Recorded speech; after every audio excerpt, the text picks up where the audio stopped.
Ide inovative dhe zgjidhje praktike për zhvillimin e turizmit në veri të Shqipërisë janë prezantuar nga studentët të degës së turizmit në Universitetin e Shkodrës.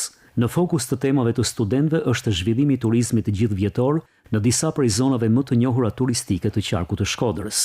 Janë 8 zona studimi që kena marrë zonat cilat kanë nevojë për përmirësim të atraktivitetit, kanë nevojë për të zhvilluar turizmin, po jo vetëm sezonal, por duke e parë turizmin gjatë gjithë vitit, duke e parë zonën jo vetëm të izoluar, por duke e parë në atraktivitet me zona tjera turistike. Studentët theksojnë se propozimet e tyre janë të realizueshme dhe mund të shndërrohen në projekte konkrete, duke u financuar përmes granteve qeveritare ose mbështetjes së donatorëve. Ne kemi bërë një projekt zhvillimi për zonën e Zogaj, digitalizimin, që vehet në vëmendje pak pjesa e rrjeteve sociale, pasi e dim që është pika më e fortë e promovimit për momentin, dhe të krijohen aktivitete të tjera turistike dhe jo vetëm ato liçenore apo ciklizmi, por të ketë diçka dhe në lidhje me agroturizmin apo me traditat kulturore të vendit. Selca është një destinacion që nuk është aq shumë i zhvilluar ose nuk është kushtuar vëmendja e duhur në fakt. Dhe kena vendos që me marrë seriozisht studimin në mënyrë që ta nxjerrim tash me potencialin që ai ka, me burimet e tyre natyrore dhe antropogene. Ne si zonë, si destinacion, kena zgjedhur ishullin e Shurllavut, diku qyteti mesjetar i Sardes.